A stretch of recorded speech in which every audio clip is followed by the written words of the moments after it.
I'm Dr. Sumana Kundagrami, Assistant Professor in Paediatrics in Ramakrishna Mission Seva Pratishthan, or Shishu Mangal Hospital, as people popularly call it.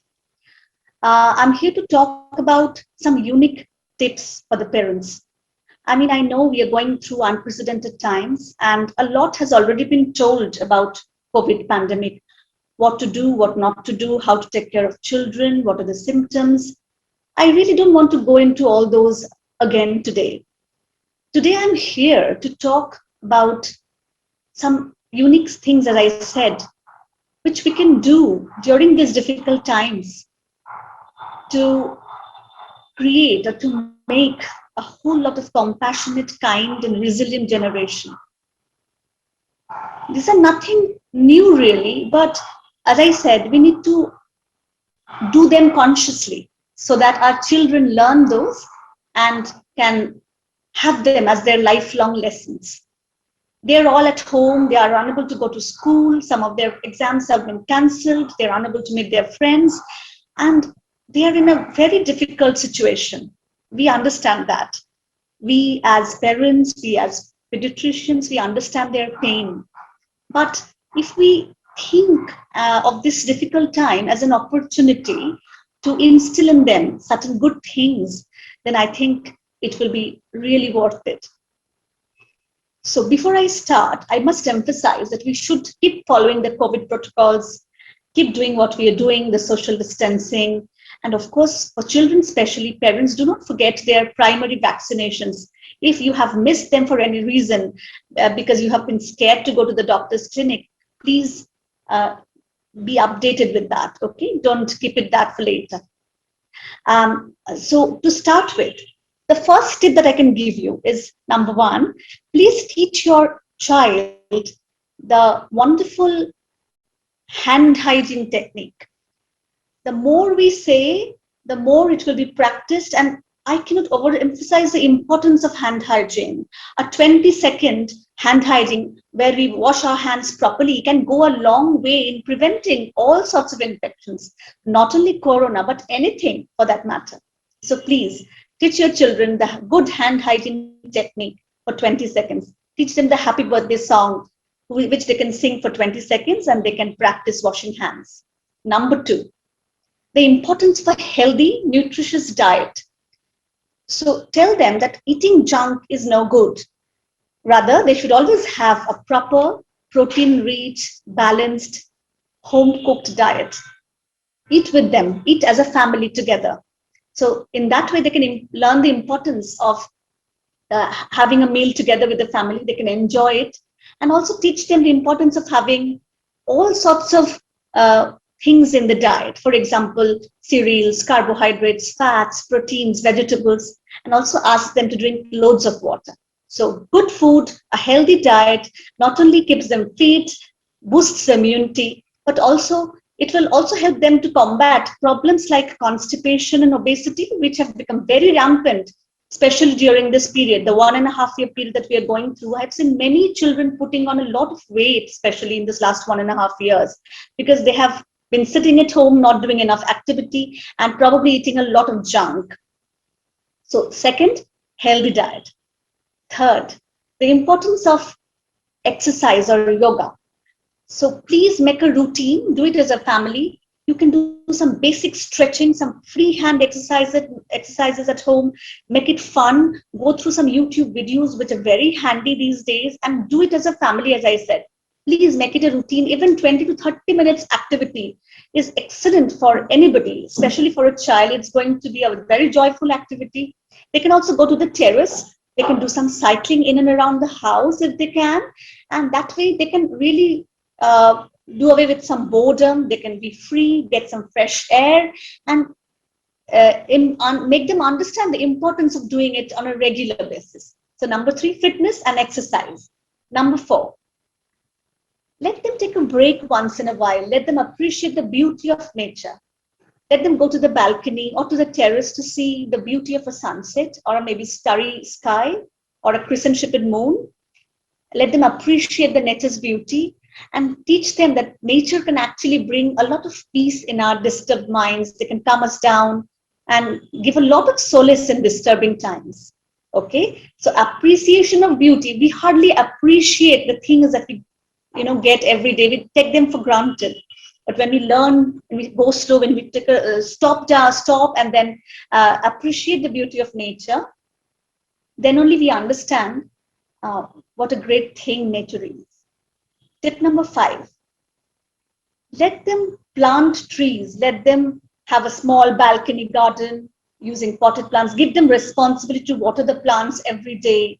Show them how the plant is growing, from the seed to the small sapling to the leaves, the shoots, the branches, the flowers. And one day they will feel wonderful when they see a flower bloom. So by that, they will understand the importance of nurturing. They will become more compassionate.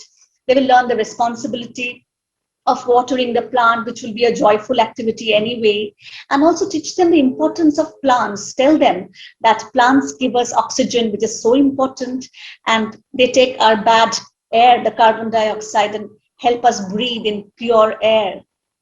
So make them understand the importance of plants, not just doing gardening, but by telling them. When they learn to nurture the plants themselves, they will then automatically understand the importance of planting trees, and they will not and I can definitely say they will then tell others not to cut trees and instead grow more trees. So that's tip number 5. Coming to number 6, reading. Reading is a wonderful thing that you can gift your child. I would say that would decrease the screen time too. Parents often tell us that children often see a lot of television, they're constantly watching the mobiles and videos, and they get annoyed. But instead of getting annoyed, you can be the role models. Why don't you start reading a book yourself and read to them? There are loads of children's books these days, a variety of them, both by foreign authors and Indian authors.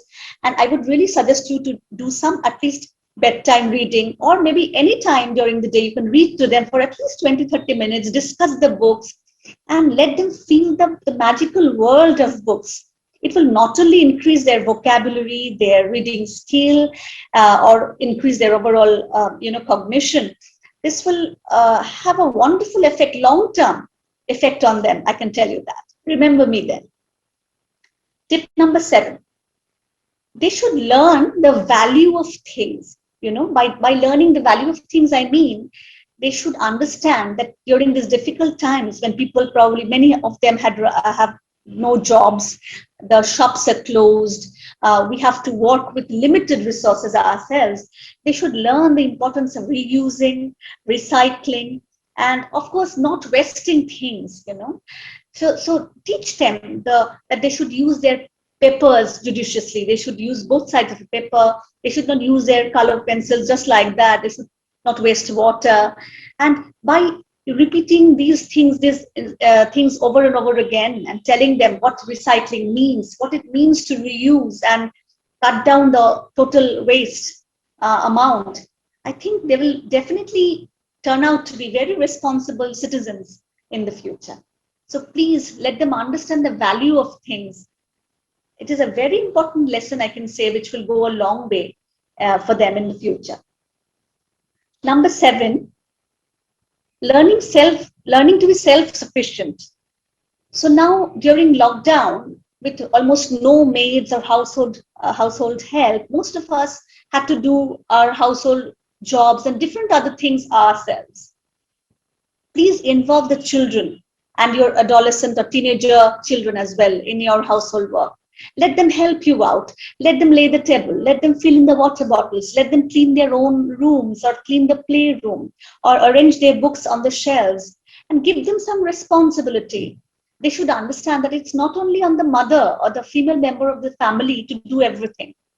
Every member of the family should work together as a unit. They should help each other. And especially by doing their own things, they will feel very confident, self-sufficient.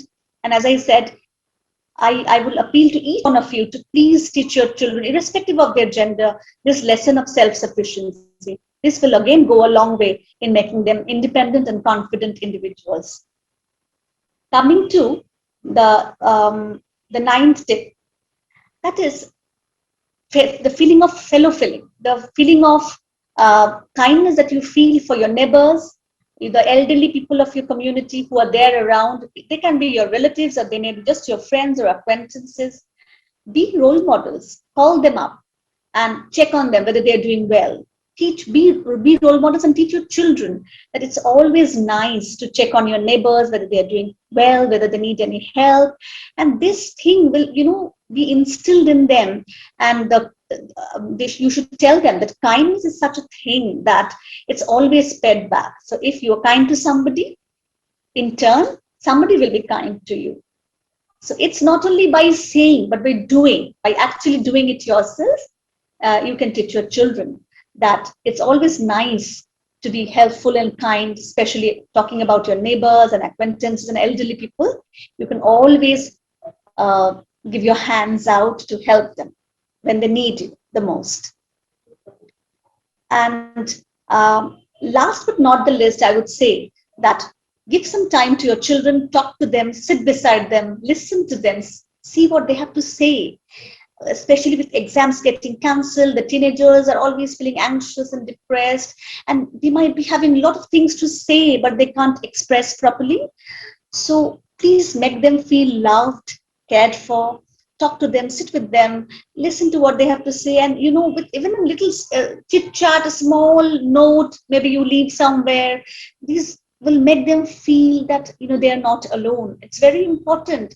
I see many teenagers feeling depressed these days. Their parents are calling me up, and I can just tell you that what they need is support from the family members, from their near and dear ones, and I'm sure they'll be able to do away with any kind of anxiety or depression they are having now.